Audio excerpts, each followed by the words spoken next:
dan salam sejahtera bagi kita semua. Adil Katalino, Baju Raden Kasaruga, Basengat Keju Batang. Yang saya hormati Camat Airupas, yang saya hormati Kabag Hukum Seta Ketapang atau di dan Kelembagaan Desa, kami undangan yang saya hormati.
Yang pertama-tama, saya kira patut kita akan puji dan syukur pada Tuhan Yang Maha Kuasa atas berkat rahmat sehingga kita semua bisa hadir bersama-sama di ruang aula rapat kantor Camat Airupas. Lebih khusus kepada bapak-bapak tim narasumber yang sudah hadir bersama kita dari bagian hukum daerah dan dari dinas layanan desa dalam rangka menyampaikan dan mensosialisasikan peraturan daerah dan peraturan kepala daerah di Kecamatan Airupas yang pada nantinya akan menjadi panduan bagi kita semua, terutama pemerintah desa, BPD dalam melaksanakan tugas dan tanggung jawabnya di lapangan. Maaf, lupa. Saya hormati juga tokoh pemuda di sini, Bapak Ibu sekalian yang saya hormati. Patut berterima kasih kita kepada pemerintah daerah yang dengan program dan kegiatan memberikan masukan arahan dan pemahaman kepada kita tentang berbagai peraturan daerah, berbagai peraturan kepala daerah, peraturan bupati, bahkan peraturan yang lebih tinggi, baik dari undang-undang, peraturan pemerintah, ya. Dan tidak jarang yang sering pakai dan sering digunakan adalah peraturan pelaksana, ya, yang itu menjadi rujukan kita. Peraturan dan ketentuan pemerintah sifatnya mutandis, tetapi akan lebih banyak nanti dijelaskan oleh Bapak Ketua Win Aryan dari bagian hukum Seta Kabupaten Ketapang.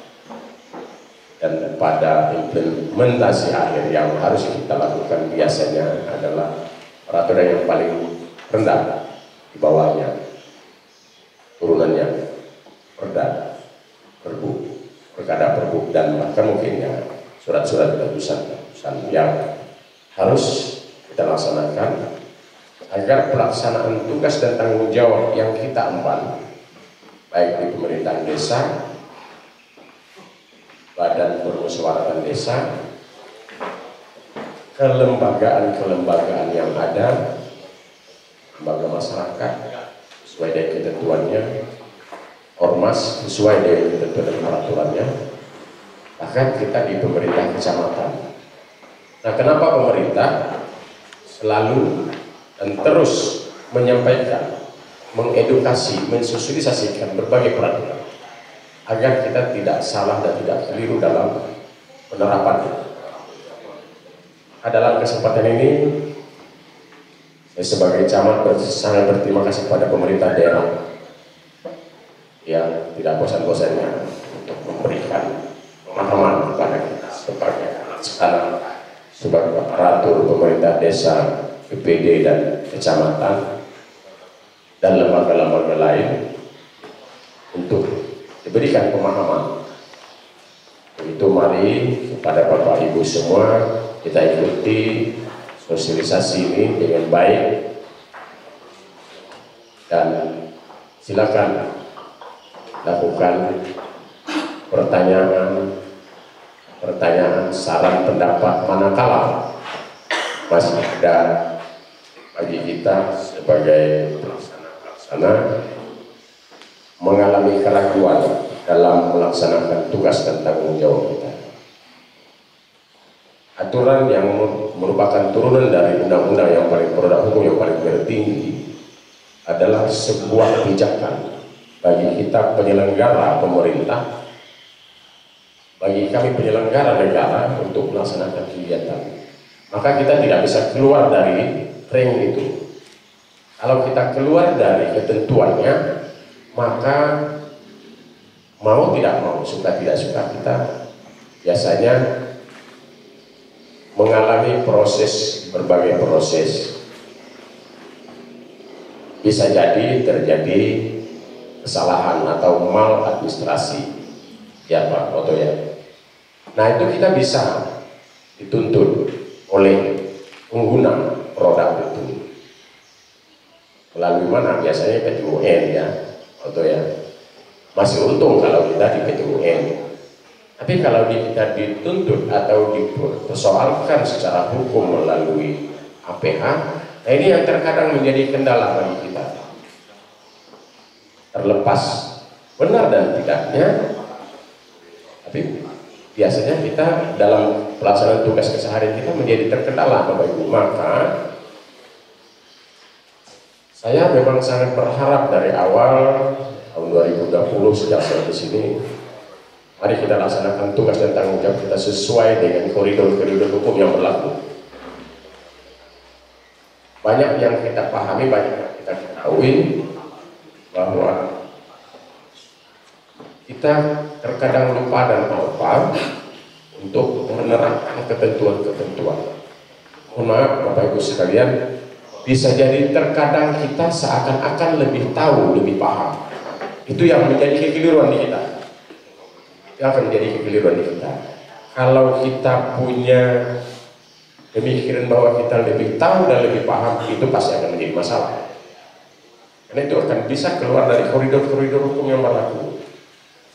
Nah, semua ketentuan, semua kebijakan, semua tugas dan tanggung jawab kita, kalau kita landaskan dengan ketentuan yang berlaku, aman.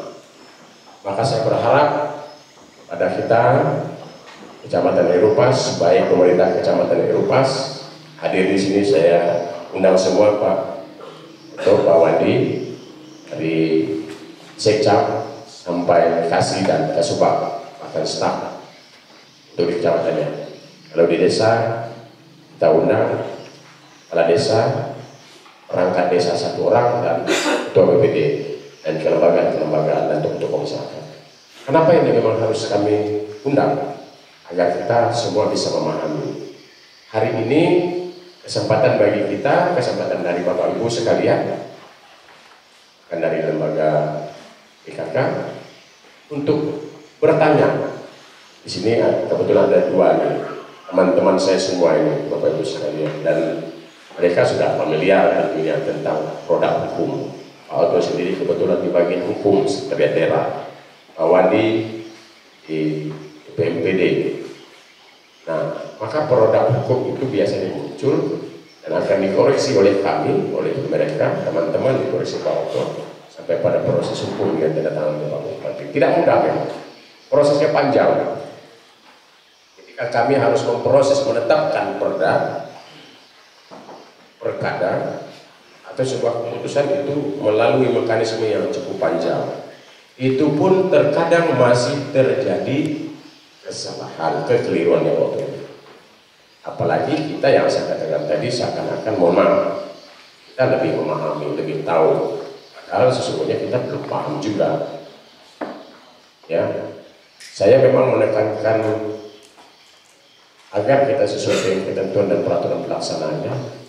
Karena ada ketika penyelenggara negara, baik dari presiden bahkan sampai kepada kita yang paling terendah di bawah, pemerintahan desa, salah melakukan ketentuan-ketentuan itu, kita terjadinya penyalahgunaan kewenangan.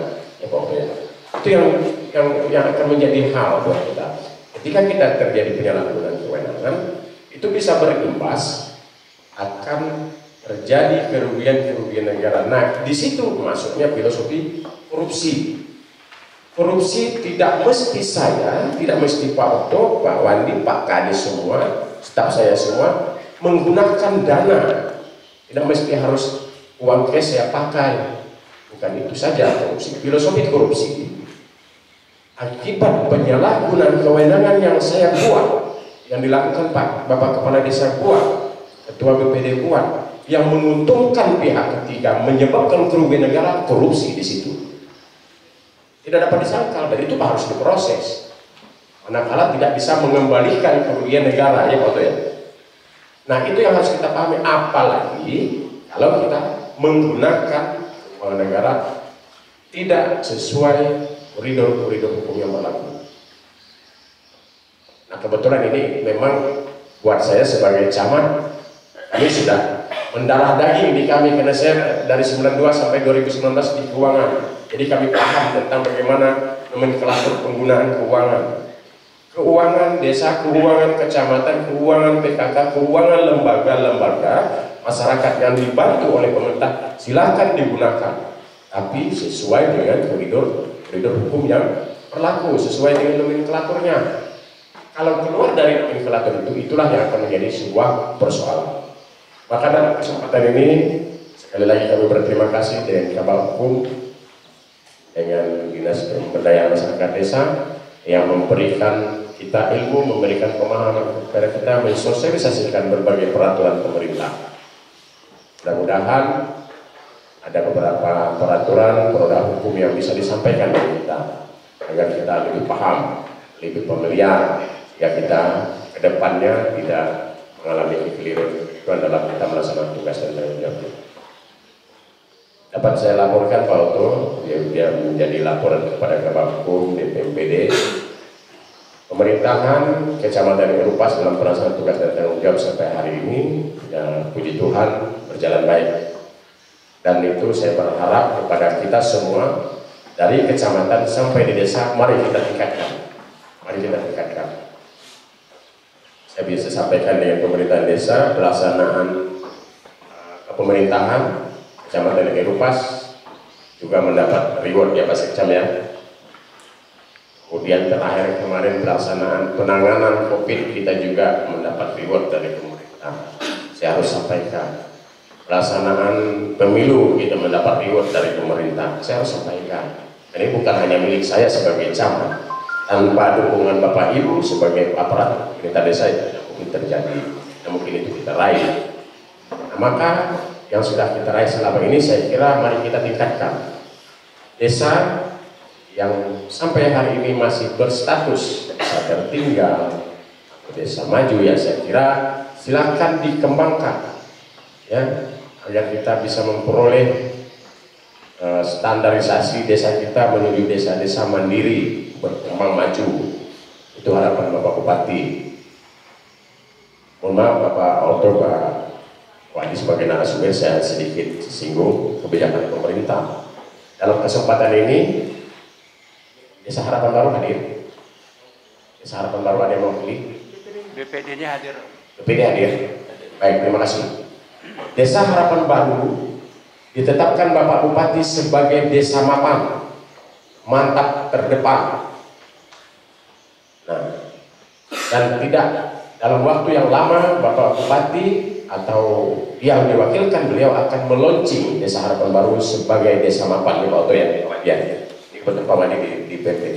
Nah, ketika kita sudah ditetapkan oleh pemerintah untuk sebagai desa mapan, desa fokus, atau desa maju mandiri berkembang, maka pemerintahan desa harus betul-betul giat melaksanakan apa yang menjadi ketentuan-ketentuan yang harus kita laksanakan. Desa Harapan Baru, terima kasih Bapak PD. Mau sampaikan dengan pemerintahan desa, Bapak Kepala Desa dan perangkat desanya. Saya juga hari ini, kenapa saya hampir setiap hari ke Sengkuang, ke Harapan Baru, membuka infrastruktur jalan di sana, itu salah satu indikator bahwa desa mapan ketersediaan infrastruktur jalan dan jembatan. Nah, maka kami mau tidak mau setiap hari ke sana.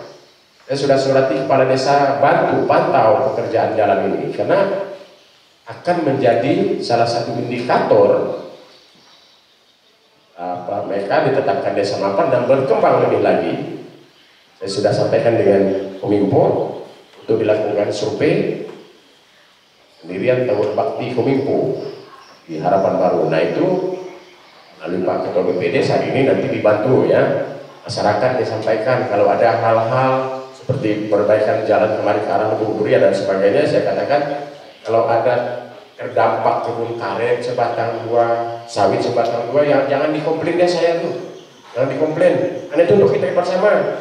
Kalau komplain saya tarik alatnya. Kalau komplain saya jangan pasangkan awal Kominfo-nya di sana. Semakin susah kita, semakin tertinggal kita. Maka sebuah kemajuan, sebuah perubahan harus ada dampak-dampak negatif yang kita hadapi. Dan itu kita harus dengan rela hati.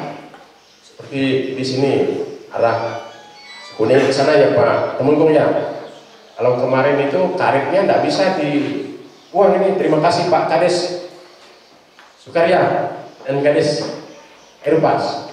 Saya lihat di situ jalannya arah Kuning sana yang biasa karet yang banjir di situ aman sekarang. Luar biasa Pak. Yang sorry, terima kasih ya. Nah harapan saya inovasi itu semua hadir dari desa muncul. Kami mengawal, kita mengawal. Mari kita duduk bersama. Ya. Ini mohon maaf saya singgung sedikit.